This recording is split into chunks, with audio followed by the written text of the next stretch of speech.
மெயினாக வந்து +5 volt ground கரெக்டாக வருதான்னு செக் பண்ணிக்கிறோம். அப்புறம் இந்த இன்புட்டெல்லாம் கரெக்டாக இருக்கான்னு செக் பண்ணிக்கணும். அதாவது 1 0 கரெக்டாக வருதான்னு பார்க்கணும். அவுட்புட்டையும் செக் பண்ணிக்கணும். செக் பண்ணிக்கிட்டோன்னா நம்ம சர்க்யூட் செய்ய ஆரம்பிக்கலாம். எக்ஸ்பெண்ட் ஆர்டர் சப்ராடர் எக்ஸ்பெண்ட் ஃபஸ்ட்டு பண்ணுறோம். அதுக்கு வந்து 7483 ஐசியை யூஸ் பண்ணுறோம். அது வந்து 4 பிட் ஆர்டர் ஐசி. ஏங்கிற ஒரு 4 பிட்டும் பிங்கிற 4 பிட்டும் கொடுத்து ஆட் பண்ணி பார்க்குறோம். கேரி இன்னுக்கு வந்து நம்ம 0 அப்ளை பண்ணிடணும். விசிசி கிரவுண்டு கொடுத்துடணும். கேரி அவுட் வந்தால் அங்கே கேரி அவுட்டில் 1ன்னு வரும். கேரி அவுட் வரல அப்படின்னா கேரி அவுட்டில் 0 தான் வரும். அப்புறம் நம்ம இதை வச்சு சப்ராடர் பண்ணுறோம். ஒரு நாட் கேட் ஐசியை யூஸ் பண்ணி பிக்கு மட்டும் நாட் கேட்டை யூஸ் கொடுக்குறோம். நாட் கேட் மூலமாக இன்புட்டை கொடுக்குறோம். இப்போ சப்ராடர் பண்ணுறக்கு கேரி இன்னுக்கு வந்து என்ன கொடுக்குறோன்னா 1ன்னு கொடுக்குறோம்.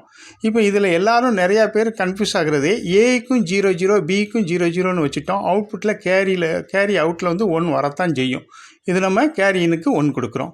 இப்போ பைனரி டு கிரே இதுக்கு வந்து 7486 எக்ஸ்ஆர் ஐசியை யூஸ் பண்ணுறோம். ஒரே ஒரு ஐசியில் 4 கேட்டை யூஸ் பண்ணுறோம், கொடுக்குறோம். Binary to grey. அப்புறம் கிரே டு பைனரிக்கு என்ன பண்ணுறோன்னா 2 அவுட்புட்லேருந்து வர்றதை இன்புட்டாக நம்ம கொடுத்தோம்னா கிரே டு பைனரியும் முடிச்சிடலாம். இதுக்கு பைனரி டு கிரே பண்ணி முடிச்சிட்டோன்னா அடுத்து அந்த கிரே டு பைனரிக்கு 2 இன்புட்டை வந்து சேஞ்ச் பண்ணால் போதும். ரொம்ப சேஞ்ச் கிடையாது. சிம்பிளாக ஒரு 2 சேஞ்ச் பண்ணால் போதும். அப்புறம் மேக்னெட்டிக் கம்பேரட்டர் இதுக்கு வந்து 7485 ஐசியை யூஸ் பண்ணுறோம். இது ஐசியை யூஸ் பண்ணிவிட்டு நம்ம இன்புட் கொடுக்குறோம். இன்புட் கொடுத்து கம்பேர் பண்ணி பார்க்குறோம். அதாவது கிரேட்டர் தானா லெஸ் தானா ஈக்குவல்ட்டா அப்படிங்கிற 3 அவுட்புட்டை வச்சுக்கிட்டு நம்ம இந்த ஐசியை யூஸ் பண்ணி இப்போது என்ன பண்ணுறோம்னா ஏயும் பியும் சேமாக இருந்தோன்னா ஈக்குவல்ட்டில் 1 வரும். ஏ கிரேட்டர் தானே இருந்தால் ஏயில் 1 வரும். ஏ லெஸ் தானாக இருந்தால் பிக்கு மட்டும் 1 கொடுத்துருந்தோம்னா ஏ லெஸ் தானில் வந்து 1ன்னு வரும். இதுதான் 3 அவுட்புட்டை வச்சுக்கிட வேண்டியது. இன்புட்டை செக் பண்ணிக்கிட வேண்டியது. ப்ரெட்போர்ட் கனெக்ஷன் கரெக்டாக வச்சுக்கிட வேண்டியது. அப்புறம் மல்டிப்ளெக்சர் மல்டிப்ளெக்சர் வந்து 4x1 உங்களுக்கு காமிக்கிறேன். 4 இன்புட்டு கொடுக்குறோம், 2 செலக்டர் கொடுக்குறோம். அது அப்புறம் வந்து ஸ்டோப்புங்கிறதுக்கு 0 அப்ளை பண்ணிக்கிறோம். இது 4x1. இதே மாதிரி 8x1 இருக்குது. இந்த மல்டிப்ளெக்சரை யூஸ் பண்ணி ஆர்டர் பண்ணுவோம். சம்மு கேரி ரெண்டுமே பார்க்கலாம். மல்டிப்ளெக்ஸ் 4x1 இந்த ஐசியை யூஸ் பண்ணி ஒரு ஐசிக்குள்ளே 2 மக்ஸ் இருக்கும். இதை வச்சு நம்ம ஆட் பண்ணி பார்ப்போம். ரிப்பிள் கவுண்டருங்கிறது ஜேகே ஃப்ளிப்ஃப்ளாப் 7486ங்கிற ஐசியை நம்ம யூஸ் பண்ணுறோம். ஒரு ஐசியில் 2 ஃப்ளிப்ஃப்ளாப்புக்கும் டோட்டல் 4 ஃப்ளிப்ஃப்ளாப் தேவை. அப்படிங்கும்போது 2 ஐசி யூஸ் பண்ணி விசிசி கிரவுண்டை கொடுக்குறோம். 4 அவுட்புட் எடுக்கிறோம். டிங்கிறதுக்கு அதாவது ஜேக்கும் கேயும் ஷார்ட் பண்ணி நம்ம ஜேகேக்கு இன்புட் கொடுத்துட்டு Q1 Q2 Q3 Q4ங்கிற 4 அவுட்புட்டை வச்சுக்கிட்டு நம்ம அதை இது பண்ணி பார்க்குறோம். ஒவ்வொரு இதுக்கும் கவுண்ட் ஆகிக்கிட்டே வரும். அடுத்தபடியாக இதே ஐசியை யூஸ் பண்ணி மாட் 10 கவுண்டர் பார்க்குறோம். மாட் 10 கவுண்டருக்கு பார்த்திங்கன்னா இதே சர்க்யூட் தான், வேறு ஒன்றுமே கிடையாது. அதில் அப்படியே நம்ம என்ன பண்ணுறோன்னா ஒரு நேண்ட் கேட் மட்டும் யூஸ் பண்ணி அந்த QD QBங்கிற அவுட்புட்டை கொண்டு போய் நேண்ட் கேட்டுக்கு இன்புட்டாக கொடுக்குறோம்.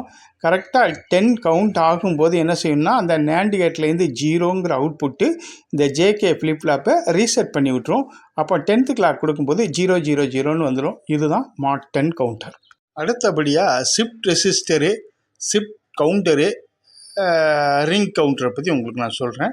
ஃபஸ்ட்டு வந்து இது வந்து shift register serial in parallel out. டிங்கிற இன்புட்டு டேட்டா கொடுத்து கிளாக்கை யூஸ் பண்ணி ஒவ்வொரு அவுட்புட்டாக பார்க்குறோம். ஒரு இன்புட் கொடுக்குறோம், 4 அவுட்புட் பார்க்குறோம். இதுக்கு யூஸிங் டி ஃப்ளிப்ஃப்ளாப் 7474ங்கிற ஐசியை யூஸ் பண்ணி இந்த ஷிஃப்ட் ரெசிஸ்டர் பண்ணுறோம். அடுத்தபடியாக இதே ஐசியை வந்து அப்படியே ஒரு 2 கனெக்ஷனை மாற்றி ரிங் கவுண்டரை முடிச்சிடலாம். ரிங் கவுண்டருக்கு வந்து அந்த டி இன்புட் வந்து 4வது QD அவுட்புட்டை கொண்டாந்து கொடுத்தா போதும். அதாவது இதுக்கு வந்து பின் நம்பர் 4 13 1 13 கிளியர் பண்ணால் யூஸ் பண்ணிக்கிட்டால் போதும். இதே இதை அப்படியே யூஸ் பண்ணோன்னா அடுத்தாப்பில் ஷிஃப்ட் கவுண்டர் அந்த டி இன்புட்டு 4வது Qவில் எடுத்ததை Q பாரில் இன்புட்டாக எடுத்துட்டு 4th பின்னுக்கு பதில் ஃபஸ்ட்டு பின்னை வந்து கிளியர் வச்சுக்கணும். 1 13 1 13 கிளியர், அவ்வளோதான். இதை அப்படியே யூஸ் பண்ணிட்டா எப்படி ஜான்சன் கவுண்டரும் இதுதான், ஷிஃப்ட் கவுண்டரும் இதுதான். இதை முடிச்சிடலாம். சரியா? இது வந்து என்னதுன்னு கேட்டேன்னா ஜான்சன் கவுண்டருடைய ஸ்டேட் டயக்ராம். இந்த டயக்ராம் கொடுத்து கூட கொஸ்டின் கேட்பாங்க. இந்த டயக்ராம் கொடுத்து இது என்ன எக்ஸ்மெண்ட்டு அப்படின்னு கூட கேட்பாங்க. இது state diagram, Johnson counter, shift கவுண்டருடையது. இந்த கொஸ்டினை பார்த்துக்கோங்க. இதுதான் மாடல் கொஸ்டின். இந்த கொஸ்டினை நல்லா இது பண்ணிக்கிட்டேன்னா டிஜிட்டல் எலக்ட்ரானிக்ஸ் லேபில் 100 ஷியூராக கிடைக்கும். இது வந்து டவுட்டே கிடையாது. ஓகே.